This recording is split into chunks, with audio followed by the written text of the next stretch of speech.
noches, amigos televidentes. Como todos los miércoles que Dios nos permite, les doy la más cordial bienvenida a su programa Espacio Derecho y Negocios.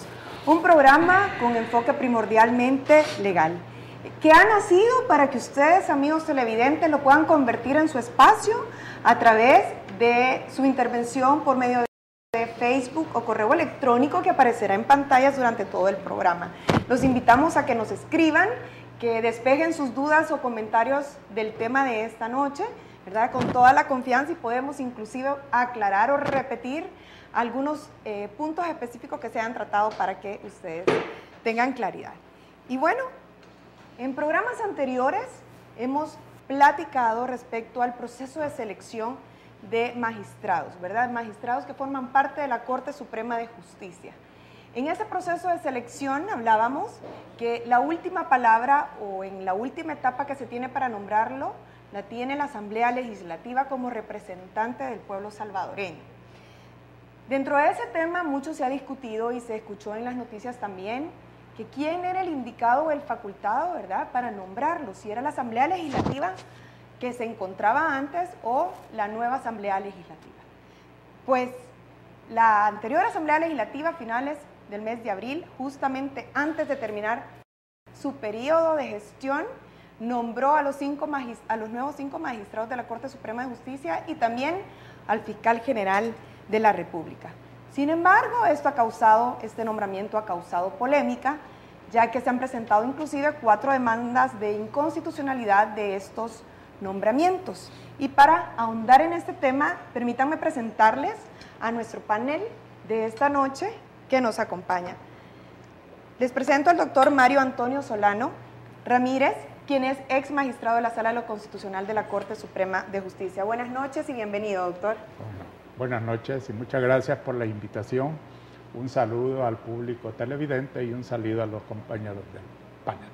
Muchas gracias por aceptar nuestra invitación. Y también les presento al doctor José Luis Lobo Castelar, quien es directivo del Instituto Iberoamericano de Derecho Constitucional. Bienvenido, doctor. Muchísimas gracias, aprecio mucho su invitación y estamos a sus órdenes. Pues muchas gracias, y también le presento al licenciado Javier Argueta, quien es director legal de ANEP. Bienvenido, licenciado Argueta. Buenas noches, Janet. Es un placer estar en tu programa y además buenas noches a todos los televidentes. Esperamos compartir todo esto que está sucediendo, ¿verdad? Claro que sí. Y precisamente para empezar, pues el tema de esta noche del nombramiento de magistrados por parte de la Asamblea Legislativa y Fiscal General de la República, quisiera empezar con el licenciado Argueta y con el doctor José Luis Lobo Castelar, quienes son firmantes de demandas, dentro de las 4 demandas de inconstitucionalidad que se presentan a la Corte Suprema de Justicia. Ellos han participado como firmantes en 2 de ellas. Quisiera preguntarles cuáles son los decretos que ustedes han impugnado ante la Corte Suprema de Justicia, ¿verdad? Los decretos legislativos que han impugnado y en qué consisten dichos decretos. Bien, solo tal vez, Janet, es importante antes de mencionarse los decretos, una serie una cronología de actos que se han venido dando. Y es que en Aliados por la Democracia, nosotros de alguna manera hemos venido insistiendo en temas democráticos. Aliados por la Democracia es un grupo de organizaciones que constituyen más de 126 organizaciones de la sociedad civil con distintas ideologías, distintos pensamientos. Y cuando se da este acto de enunciado de parte de muchos diputados que iban a elegir, cuando no les correspondía, se comenzaron a hacer una serie de acciones, entre ellas incluso tocar a organismos internacionales, solicitudes a la ONU, solicitudes a OEA, que ya se han puesto en contacto con nosotros, y también algunas marchas. Y bueno, al final se advirtió que si se elegían, se iba a interponer una demanda, y eso fue lo que se hizo. La demanda que hemos interpuesto como Aliados por la Democracia ataca 2 decretos específicos. Ataca el 1074, que es la elección de los 5 magistrados, y ataca el 1070, que es la elección de los 5, y ataca el 1074, que es básicamente el nombramiento de uno de los magistrados a la Sala de lo Constitucional. Me imagino que en el programa vamos a ir detallando ya en qué consisten las demandas, pero básicamente esos son los dos decretos que como aliados nosotros hemos ¿Cuál era el contenido de impugnado. estos decretos? ¿El del 1070? El decreto 1070 es donde la Asamblea Legislativa nombra a los 5 magistrados que supuestamente les correspondía, y el decreto 1074, el contenido es donde nombra a Roberto Argueta como uno de los magistrados a la Sala de lo Constitucional específicamente. Los contenidos de dicho decreto te los explico rápidamente para después desarrollarlos. Es básicamente, en el caso del primero, nosotros con un grupo de abogados de los Aliados por la Democracia analizamos en detalle el tema y nos fuimos por la facultad que tiene la Asamblea Legislativa, que es el artículo 131, numeral 19, de elegir por votación nominal y pública a magistrados de la Corte Suprema de Justicia. Sin embargo, eso derivado del principio de legalidad constitucional que muchas veces ha dicho la Sala de lo Constitucional, que todos los funcionarios públicos en el ejercicio del poder se ven limitados por la Constitución principalmente y por las leyes. En este caso nosotros le dijimos a la Sala, mire, si bien es cierto, los diputados de la legislatura 2009-2012 podían elegir, derivado de su competencia del artículo que te acabo de mencionar, ellos estaban circunscritos a requisitos específicos que establece el artículo 186 con una reforma que se dio en 1991 y el artículo 134. Entonces, su competencia se limitó en el 2009 cuando eligen 5 magistrados, de los cuales hoy hay 4 en la Sala de lo Constitucional. Al elegir por segunda ocasión, nomás terminó esa legislatura, entonces estaban excediendo las facultades que el legislador constituyente, la Constitución, les dio en cuanto a los límites temporales y espaciales, digamos, del número de elecciones. De manera general, ese es el fundamento. Los decretos digamos impugnados. Doctor, ¿son los Sí. mismos decretos los que usted ha impugnado o hay algún otro? Bueno, hay una serie de matices. Primero quería decirle esto. El recurso o el proceso que iniciamos de nuestra parte, junto con el doctor René Fortín Magaña, el doctor Alfredo Martínez Moreno, el doctor Abraham Rodríguez, Claudio Umaña, Carlos Araujo y yo mismo, se enfoca a los decretos 1070 a 1075, o sea que incluye el del fiscal general. ¿Son 5 los firmantes de esa demanda? 6. 6. Nos acompañó también don Carlos Enrique Araujo de Sersky. Ok. Quiero decirle que no solo son 4, son 5 en realidad las demandas interpuestas, porque tal vez ustedes conocen que hubo una última presentada por el doctor Enrique Borgo Bustamante. Bueno, gracias por aclararnos. Sí, que es muy interesante demanda también y que habrá que considerarla En el conteo de demandas. ¿Cuáles son los decretos que usted ha impugnado? Que ustedes tienen esta demanda. En realidad son 4 decretos que conciernen 1070 a 1074 que conciernen a la Corte y el 1075 que concierne al fiscal general. Y también pues se hace en esto un análisis panorámico. Quiero decirle esto, el planteamiento nuestro es contrastante, cada uno tiene sus propios matices, contrastante con nosotros, si bien se complementan.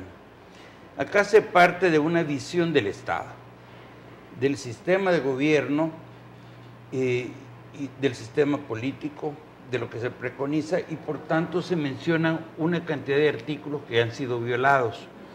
Desde el artículo 1, que establece los fines del Estado, que comprende, entre otros, para decirle, la seguridad jurídica, pero se viola, se transgrede el sistema en general. El 11, cuando se desconoce el derecho de audiencia para que los ciudadanos puedan ser restringidos en sus derechos.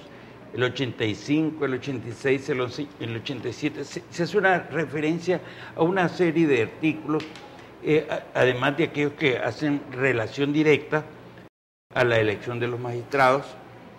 Doctor, en esos decretos que usted nos menciona que han presentado, en el que usted forma parte de esa demanda, ¿en qué consisten esos decretos, aparte del 1070 que ya nos mencionó Javier Argueta, de que es el nombramiento de los 5 nuevos magistrados? ¿Cuál es el contenido de los demás decretos impugnados? El del fiscal nos mencionaba. ¿Y qué otros? Mire, el 1070 es en el que se eligen a todos los magistrados al bloque, a los 5 propietarios y a los 5 suplentes. El 1071 se refiere al nombramiento del abogado Ovidio Bonilla como propietario de la Sala de lo Constitucional. El 1072 al nombramiento de Sergio Avilés Velázquez como magistrado suplente. El 1073 cuando se elige a Ovidio Bonilla como presidente de la Sala de lo Constitucional. O sea que ellos desmenuzaron los nombramientos en una serie de decretos, todos vinculados entre sí. Y el último que le decía se refiere al fiscal. Entonces, contra esto, la impugnación contra estos decretos conforma un conjunto de razonamientos, pero todos se derivan de causales semejantes. Pero fundamentalmente, en una visión de Estado, hay un proceso cíclico de nombramientos que se ha vulnerado, pero además se han vulnerado normas concretas en cuanto a los periodos de elección y se ha establecido un cuestionamiento al mover de la Sala de lo Constitucional al presidente de la Corte. Estos son los argumentos que esperamos poder desarrollar con usted adelante. Claro que sí. ¿Ustedes tienen conocimiento de que se haya impugnado dentro de las 5 demandas que mencionábamos? Decíamos 4, pero son 5 demandas, ya nos aclaraba el doctor Lobo. El nombramiento que se hizo en el 2006, ¿tienen conocimiento que se haya impugnado esto? ¿Ustedes lo impugnaron también o no? No, esta es una de las 5, la impugnación, que es la que presentaron miembros de Iniciativa Social por la Democracia, que encabeza Ramón Villalta y René Landaverde. Ellos básicamente utilizan los argumentos de Enrique Anaya, que fue el que presentó la primera demanda, los argumentos y razonamientos, y lo trasladan a la época anterior, bajo la idea de que la misma deficiencia se había cometido entonces. Quiere decir de que se aborda otro periodo, pero por las mismas razones que expuestas por Enrique Anaya en su excelente libelo. Javier, tengo entendido que se han admitido 2 de estas 5 demandas. ¿Han sido admitidas las que ustedes han presentado? Sí, las 2 que se han admitido son las de Enrique Anaya, que él habla sobre todo de la figura de la legitimidad indirecta de la soberanía que tiene la gente al elegir diputados. Los diputados eligen magistrados y por tanto el pueblo elige directamente. Y han admitido esa, y la otra que presentó FESPAD con Iniciativa Social para la Democracia, como lo mencionaba el doctor. Las nuestras están todavía en análisis. Esas que se han admitido, tengo entendido que son los mismos decretos que ustedes también han impugnado, la que ellos han impugnado. Sí, en el caso de la de Quique Anaya, sí, que es la elección de la legislatura 2009-2012, él lo que propone es que se declare inconstitucional el primer decreto, que es el 1070, donde se eligen los propietarios y los suplentes, serían 10, y pide una figura que se llama la figura de la conexión. Es decir, que si es inconstitucional este decreto, por tanto todos van a ser inconstitucionales. Sin embargo, la Sala de lo Constitucional, al admitir esa demanda, señala que va a estudiar todos los decretos. Básicamente hace un poco la misma figura con la elección 2006 que nosotros hemos apoyado, porque es la misma figura también de inconstitucionalidad. Permítame ir a una pausa comercial y cuando regresamos quisiera que el doctor Solorzano nos diera su opinión si la Corte Suprema de Justicia tendría que seguir por la misma tendencia para admitir las demás demandas de inconstitucionalidad presentadas. No nos cambien. Ahí. Está bien. ¿Cuánto tiempo es el receso?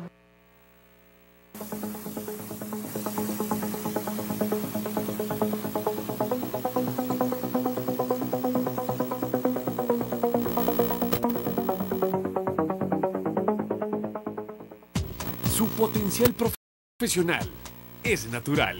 Descúbralo. Maestría FG. Maestría en Logística, primera en Centroamérica. Maestría en Administración Financiera. Maestría en Gestión Estratégica de Marketing. Maestría en Administración de Negocios con especialidad en Comercio Electrónico. Maestría en Informática aplicada en redes. Posgrado, especialista regional en Planificación Estratégica en Turismo. Si usted es graduado de la UFG, pregunte por descuento especial. Contáctenos al 2209-2921 o al correo electrónico infoposgrados@ufg.edu.sb. Posgrados UFG. El éxito le espera. Infórmate. Exprésate. Y disfruta tu música. Punto 105. La radio del joven adulto. Infórmate. Exprésate. Y disfruta tu música. Punto 105. La radio del joven adulto.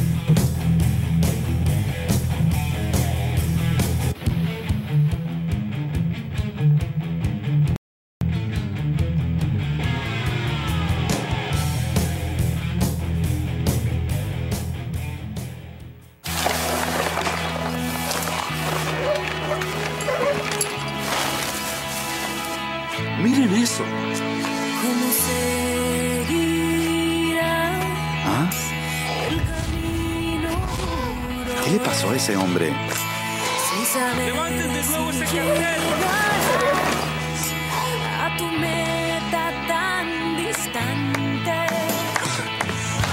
No te dejes vencer. No te dejes vencer. Hay que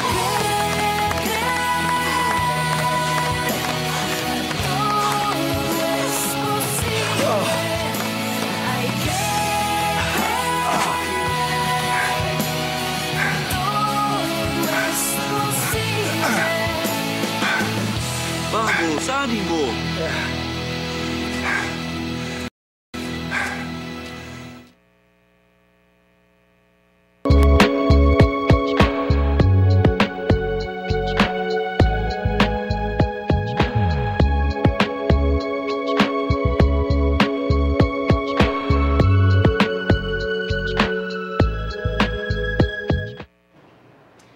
Continuamos, amigos televidentes. Estamos hablando del nombramiento de los magistrados que ha hecho la Asamblea Legislativa y también del nombramiento que hizo el Fiscal General de la República y de las demandas de inconstitucionalidad que han sido presentadas impugnando dichos nombramientos. Doctor Solano, hablábamos justamente antes de irnos a pausa comercial. Quisiera que nos aclarara y nos ilustrara como ex magistrado que fue también de la Sala de lo Constitucional, si la Corte Suprema de Justicia, al admitir estas dos demandas de inconstitucionalidad, de las 4 o 5 presentadas, al admitir estas dos demandas de inconstitucionalidad, ¿tendría que seguir la misma línea y admitir las demás demandas presentadas, tomando en cuenta que pues tienen mucho en común, casi que son los mismos decretos de la Asamblea Legislativa los que han sido impugnados? Bueno, yo he escuchado atentamente la exposición que han hecho los distinguidos compañeros de esta mesa. Y desde luego, pues ellos conocen perfectamente cuál es la temática que han desarrollado en las demandas. y las respuestas que hasta este momento ha dado la Sala de lo Constitucional.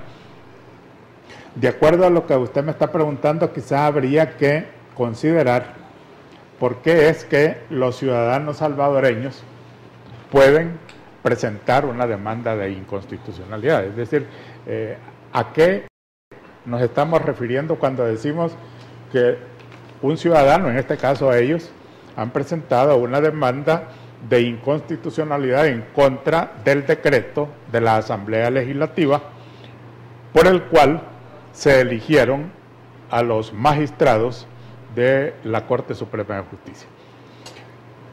El primer punto que hay que ver aquí es de que esa presentación de esas demandas o el derecho de acción de inconstitucionalidad, la Constitución de la República se lo reconoce a cualquier ciudadano.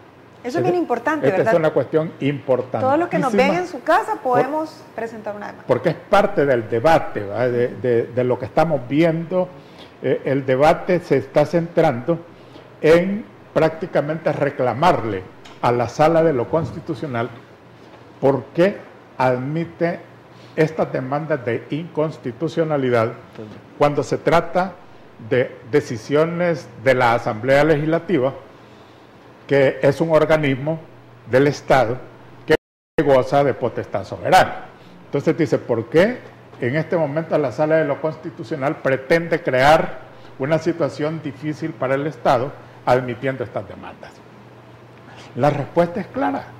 Aquí está el artículo 183 de la Constitución, que dice de que la Corte Suprema de Justicia, por medio de la Sala de lo Constitucional, será el único tribunal competente para declarar la inconstitucionalidad de las leyes, decretos y reglamentos en su forma y contenido. Dice las dos cosas, en su forma y contenido, de un modo general y obligatorio, y podrá hacerlo a petición de cualquier ciudadano. Este es uno de los derechos fundamentales que tiene el ciudadano salvadoreño, inclusive reconocido como un derecho muy especial que tiene la legislación salvadoreña y que no lo encontramos en las demás constituciones, sino que es un privilegio del ciudadano salvadoreño poder presentar una demanda de inconstitucionalidad. Y dirá usted, bueno, ¿y eso por qué es así? Es así porque nosotros los salvadoreños, por el contrario, no tenemos acción como para demandar la creación o la promulgación de una ley. Eso sí no lo tenemos los salvadoreños, y en cambio en otras partes, en otros países, existe la acción ciudadana para pedir que se haga una ley.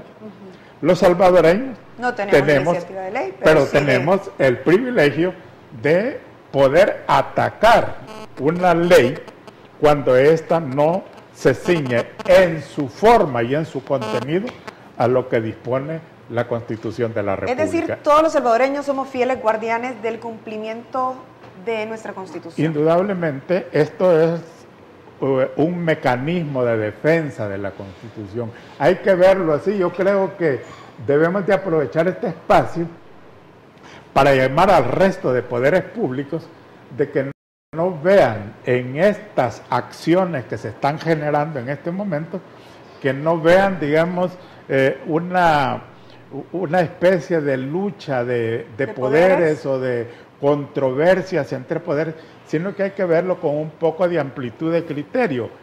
El derecho constitucional de este país se está desarrollando en este momento, y en lugar de oponerse a su desarrollo, hay que tratar de ver de dónde vienen las cosas. Si nosotros lo que vemos es de que la Sala de lo Constitucional, es uno de los reclamos que se ha hecho, ¿cómo es posible de que esta Sala de lo Constitucional venga ahora a admitir estas demandas de inconstitucionalidad si con eso pueden provocar ingobernabilidad o pueden provocar el caos, etcétera?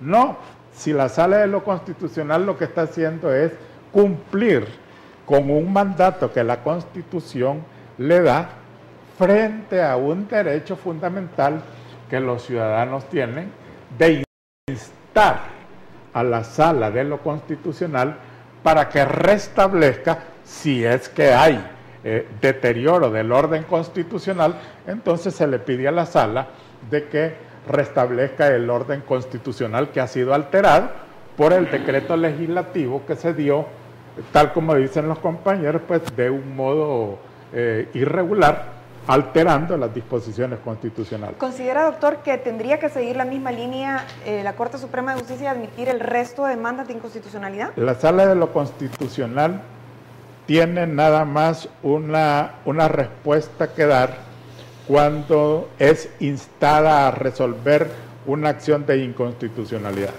Tiene que ver si la demanda reúne los requisitos de forma y de fondo para poder entrar a trámite, para entrar al conocimiento de esa demanda.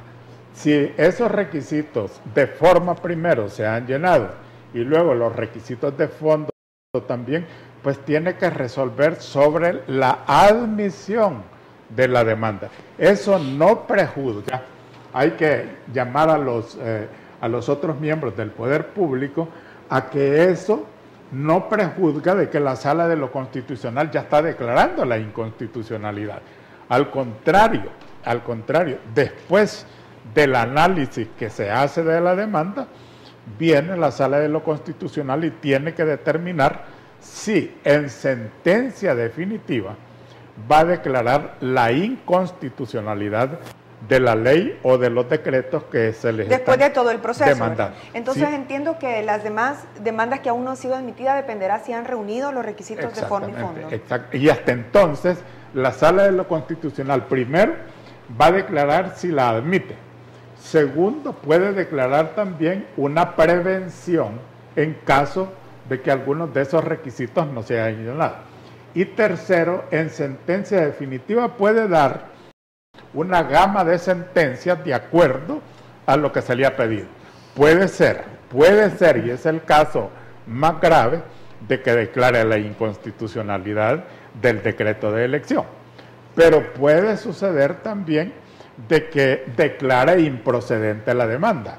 O bien puede dar, y en general ese es el mayor número de sentencias que da la Sala de lo Constitucional, las sentencias de interpretación conforme. En el sentido, ¿qué quiere decir esto?